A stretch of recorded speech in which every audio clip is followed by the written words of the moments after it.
Hey everybody, welcome back to another episode of Journey Through the Generations. I am Phillip. Hey guys, I'm Trisha. And we took a little bit of a break this year. We had a hiatus. Probably a little bit longer than what we've done in years past. Because we were just crazy busy doing a lot of different things. But what we thought we would do today is kind of share with you some things we did throughout the 6 or so months that we were away from podcasting. We did a lot. Probably one of the biggest things was we are in the middle of opening a new business, or actually it's open already, but we were working on opening that new business all summer long. So we're super excited about that. It just took so much time, and if you've ever opened a business, you know how difficult it can be. And so we did that, but we also did some other things that were genealogy, family research, family, memory making related. And those are kind of things that we want to talk about today. So one of the first things that we did was back in February. It was a part of Black History Month program, and Trisha set up a family history table of her family at, I forget what it was called. It was called the Black Family Expo. Yes. And it was sponsored by the Little Rock Public Library. Yes, and there were... in Arkansas. Yes, and there were tables. It was about 15 other people there. I would say that, yeah. And they had tables of their family set up, and people would come and walk by and look and talk and that kind of thing. Yeah. So talk about that, how you became aware of it, and we can just talk about kind of how we did it. Okay, this is one of those things that I hadn't planned on doing, and when I found out about it, it was, I don't know, like a week or two before it actually happened, which is usually what happens when things like this come up. But I follow the Little Rock Library, specifically the Butler Center, because that's where I do a lot of my research when I'm in Central Arkansas. And they posted that they were doing the Black Family Expo in February in honor of Black History Month. And you could email and see if there was still space available. And of course, I found out about it a week before it started, so I figured there wasn't any space left, but I emailed them anyway, and they said yes, there was space. And so of course I called Phillip and said, hey, we need to go to Little Rock this weekend because I'm going to do this display. And of course he was looking like, that's next week, right? I wish you could see my face now. I'm looking the same way right now. I know, and he was asking all these questions. What kind of display? What are you going to put on it? Do they supply the table? What are we going to do? What all do we have to provide? And of course, my answer was, I don't know. I said, I have no idea. I probably should read the email, because I was just so excited that I was going to be able to display my family. And at that point, I didn't even know what I was going to do. But I decided. I did a table about my maternal family, the Hatchetts, because that's the family that I know the most about. That's the family that I've researched the longest in. So that's what I did, and it was presenting the 8 generations of Hatchetts that I know of. Yeah, and it was a cool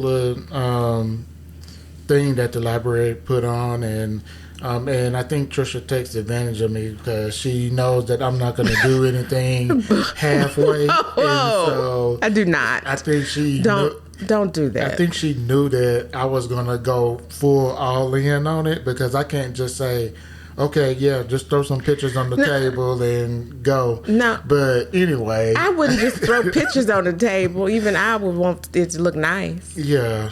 The display was, like I said, it was the 8 generations of the Hatchetts, starting with the first Hatchett that I know of, Robert Hatchett. And then I had a picture of everybody in that from every generation up until my son and nephews. And the table display had all of that information, how we got to Arkansas, and the things that Robert Hatchett and his son Peter did in Jackson County, being ministers, Baptist ministers, and being able to marry people and things like that. So that was the kind of information that I had on my table. Yeah, that was pretty cool. And you can go to our Facebook page. Trisha has a blog about it where you can see pictures of it. And I'll put a link in the description box to it as well. But yeah, it was good. I mean, because you can walk around and see all the other information that people have found, and we ended up knowing some people, or we didn't know. Some people knew your family. Yes. And we met another lady.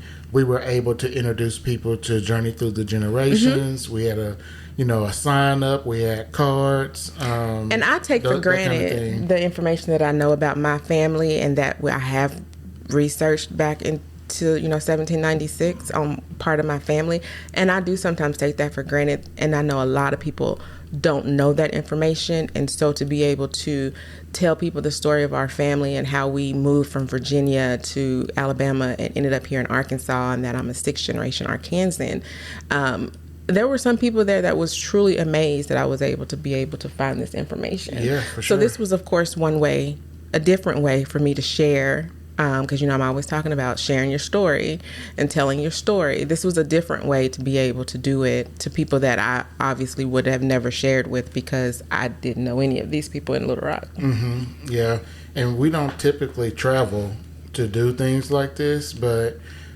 we have family in the area, so we were able to kill 2 birds with one stone. Yeah, and it was nice. My brother and one of his sons was able to come and see me in my family history mode, which they don't get to see a lot. So it was really nice. The family was able to come and be a part of it as well. Yeah, it was pretty cool. So, what was next? What did we do after that? After that, we went on vacation. Yes, we went on vacation. It was a great vacation. It was. I know we talk about, researching our ancestors a lot, because that's what we do as family historians. But we also need to make sure that we're making memories for the people that we love and that we're with at the moment. And for those that come behind us. Yes. So we can go back and see, for the most part, for people who have access to those photos, can go back and see what our ancestors were doing back in the day. We need to do that same thing for those coming behind us. So for our grandchildren and great-grandchildren and so on and so forth, they will come back and say, oh, my grandmother or great-grandmother, whoever, set up a table. They had all our family history. And so, we definitely should do that. So we did that this summer. Yes. And it was fun. It was amazing. We were able to actually relax. Yep. And unwind and just sit and be. And that's something that we don't do enough of, because usually when we go on vacation, we are go, go, go, go, go. We have an itinerary. We are doing things. But this vacation, we made it a point to go somewhere where we could actually relax. And we were with our family. So it was an actual family vacation. And we were able to make memories together. We were able to laugh together and eat meals together and just be. Swim, hang out by the pool. We had a lot of good food. It was a lot of work to get it all going. We planned. The planning part of it was a lot of work for 12 people. And so thankfully we were able to divide up tasks and stuff, so that was great. But yeah, it was such a good time to be able to hang out and be a family, just learn stuff about each other, laugh and have a good time. Yeah, we played games. Yeah, we reminisced about our own childhood. We certainly ate and drank. It was so good. So yes, we definitely were able to make some good memories. Yep. And then the summer really couldn't end without a family reunion, right? No. So Trisha, part of her family had a family reunion in Little Rock. I'll let her talk about it. It was the Hatchet family reunion. This is the family that I, of course, know, like I said, the most about. And it's because of these reunions that I know so much about our family. This is the part of the family that's been having reunions since the 1970s. So that's almost 50 years ago when we had the first one. So our reunion was in Little Rock. And I had already registered and everything, and I had planned on going. And then I got a phone call, and they asked me to actually present some of the family history at the banquet. And they also allowed me to set up a mini family history table at the meet and greet at the hotel when people were coming in to get their badges and their bags and their T-shirts when they got to the hotel the first night. So this is the first time that I've, really been to a family reunion that it was really family history focused for me. Because every day of the reunion I had, people coming up to me, asking me questions about our family. How are we connected? How are we related? Where can I find out more information? Can you help me with, my tree for my dad's side? That's not a Hatchet, but I want to research their side. So it was a phenomenal time. It was actually 4 days. It started on July 4th and it went through Sunday. And we had the, typical family fun day. We had a banquet. We had fireworks. The party after the banquet. Yeah, the party afterwards. We went down to the local, I don't know what it's called, to see the fireworks. Right there on the river. Right. Mm-hmm. So it was really a 4-day filled family fun reunion. And since this is the part of my family that I know the most about and that most of the family knows a lot about because of these reunions, I'm always nervous about giving this information to them because I feel like everybody already knows it. So this year I tried to do it a little differently and present it to the people who maybe were first-time attendees, which we had a lot of first-time attendees, so I think that was a good idea of mine. I was impressed by how many people attended. It was a good number of people, very large family. I believe Trisha has pictures on the Facebook page that you can go see. But there's over 200 people there. Yeah, that's a lot, and I definitely wasn't anticipating. I did not get to participate much. I ended up getting sick that weekend, but I was able to go to the banquet to support Trisha for her presentation because he's my tech guy. I did her presentation and helped her with that, and I wasn't feeling great. So when it was all over, I was just like, the party started, and I was like, I'm ready to go, So, but I hung in there, took a picture, and but a lot of people did come up and say, hey, good job. I didn't know. ABC, I need to learn more about XYZ. Here's my information. Let's connect. I know this information, so I need to get it to you. Those kinds of things. It's really important during family reunions. So if you just go to family reunions but don't really do that, share your family history, all the work that you're doing, what are you doing it for? Share it with your family. Tell a story, because I was shocked that, there are 3 siblings. So there's Robert Hatchet, and then there's 3 siblings, and most everybody there descend from just one of the 3. Yes. But there were some there that didn't know which one that they descended from. Yeah. And so that's Trisha's challenge, that when the next reunion comes up in, 2 years, that she can go back with some new information and say, if you are related to these people, you are a descendant of sibling A, sibling B, sibling C. Yes. Because when I went to my new family reunion in Charleston a few years ago, we all had little color-coded name tags that we know who we descended from. Yeah. And it just so happened I was the only one that was there that descended from my person. So anyway, it's that stuff is important. Yeah, it is. And it was, if you're doing your family research, why not share what you find? Oh, absolutely. And it was so, everybody was so, what is the word I'm looking for? Everybody really wanted to know more. The information that they knew, they wanted to know even more. The information that I gave them, then they wanted to know, well, how do I find out XYZ? People wanted to know more.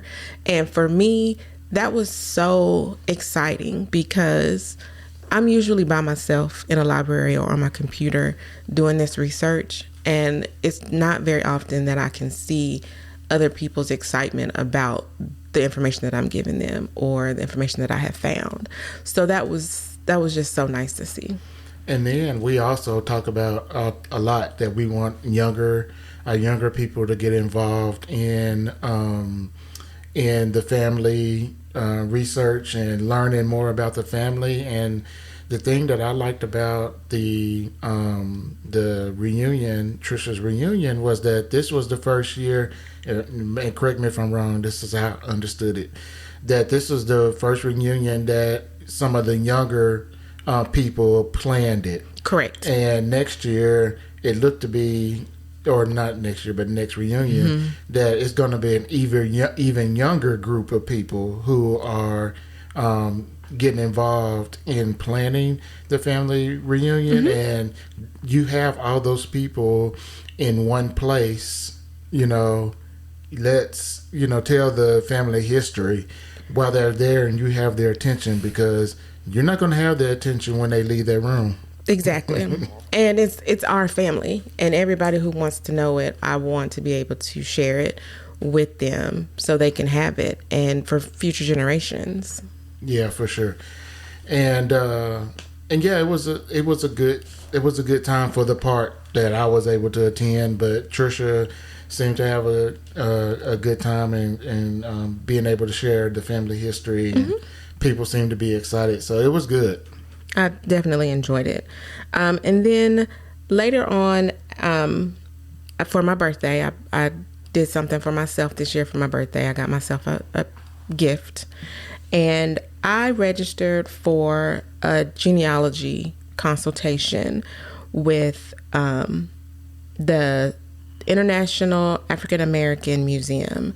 It's in Charleston, and they have a genealogy department, and one of the things that they do there is that they do online consultations. It costs $79, and it is a 45-minute consultation with one of the genealogists that works there. And so I registered for it. I put in the information on my family that I already know, and then they asked me questions about what I was looking for, what specific person I was researching that I had a brick wall on. It was like 7 different questions like that. And then I submitted that, and then 2 days later I got a follow-up email about what they would be able to help me with according to the questions that I answered. So my consultation ended up being about how to find female relatives during Reconstruction, and that is how it was determined from the questions that I answered. Yeah, and I will tell you, thankfully I was here when she had her consultation, because she had some technical issues. Oh, it was during that hurricane. Oh yeah, what? Bert. I don't remember. It was during the hurricane in August. But that went up the Florida coast. Yeah, but she was having technical issues. The person who was doing the consultation with her was having technical issues because of the weather. We weren't in the hurricane. He was. But anyway, I was able to be here to help her.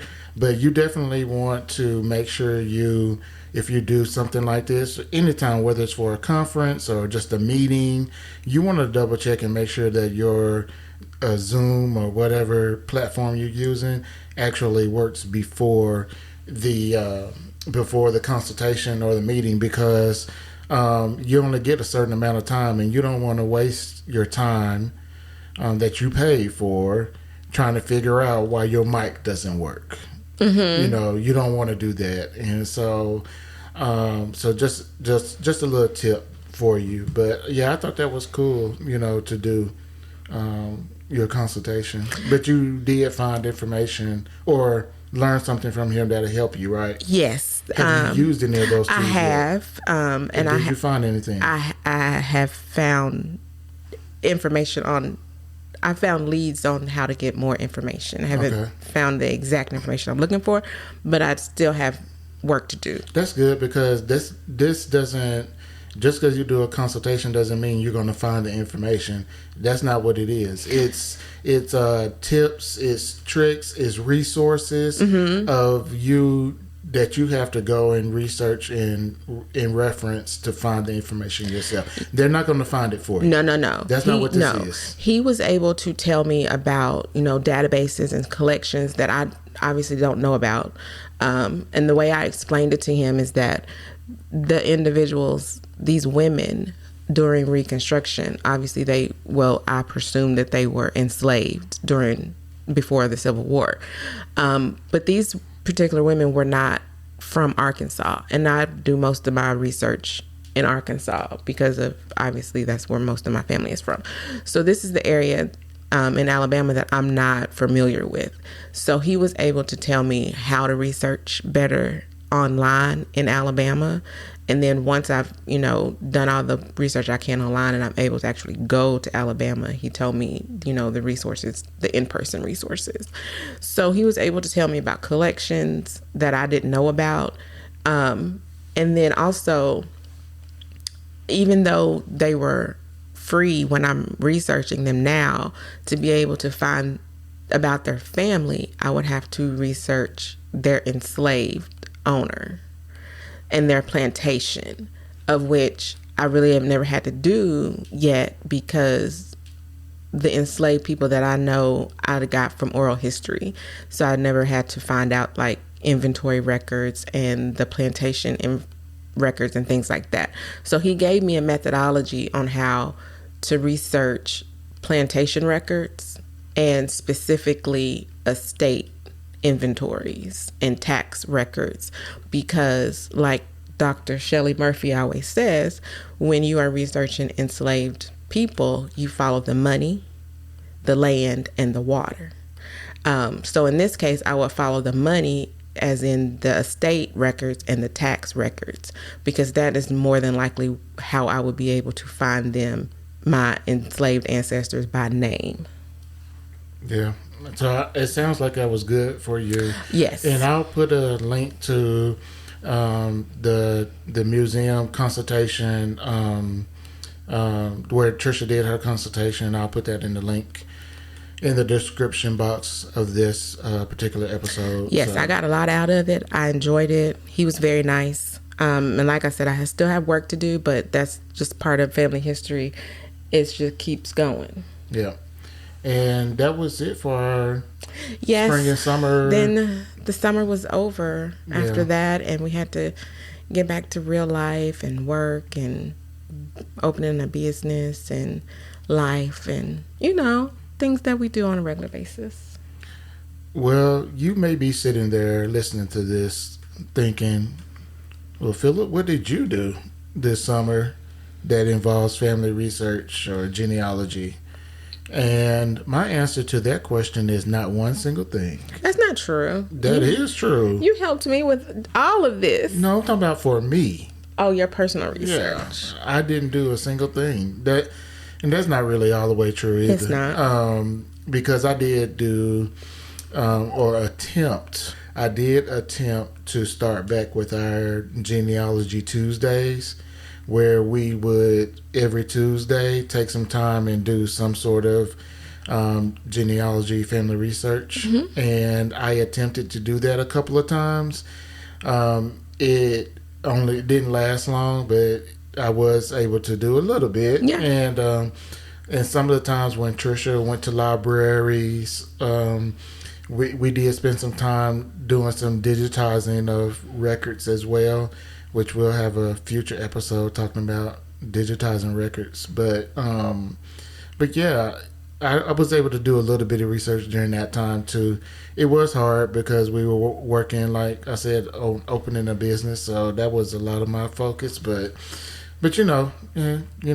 sometimes people research constantly all the time. Sometimes people take a break. It is what it is. So, but I'll get back to it at some point. So Yeah, because as soon as things kind of calm down.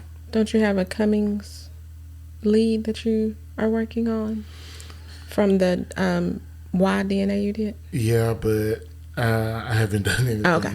But I do. I remember you doing something at the library that day. Yeah. But okay. But anyway, so before we finish this episode, we are super excited. If you're listening to this episode right now, you are listening to episode 99. Oh my God, I can't believe it. The next episode is episode 100. It's hard. I'm can't speechless. believe it. I don't know what to say. We'll talk about it in the episode. Yeah. I never thought that we would still be doing this. I can't believe it either. But it's so exciting, and we are so thankful to all of you guys for listening and hanging in there with us. But yes, episode 100 is next. Yeah, we're going to do something special. We're working on that right now. We will announce it, of course, on our social media and on the blog. So make sure you go and follow us on all of our social media. All of that is listed down below in the description box. We did just recently start an Instagram account, so make sure you go and follow that one as well, because most likely that's where we will be.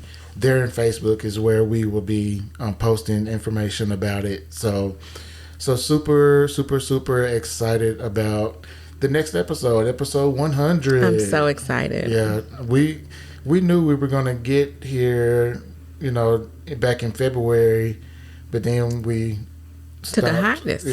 But now we're back and we got episode 100. So yeah, stay tuned for that. So I should bake a cake. Okay. All right, guys. We should wear party hats, and it's gonna be great. Okay, so we appreciate you guys for listening. That is going to be the last time you interrupt me. We're going to finish this episode under 30 minutes. We appreciate you guys for listening. Again, we appreciate you for hanging in there with us for all these episodes. We would appreciate it if you would go like and follow us on all of our social media platforms. Go read Trisha's blog on journeythroughthegenerations.com. And tell a friend, tell a family member, tell your genealogy buddy that we are over here on a podcast talking about genealogy and research. So, all right, that will just about do it. You guys have a good day. Thanks, guys. All right, we'll talk to y'all later. Peace.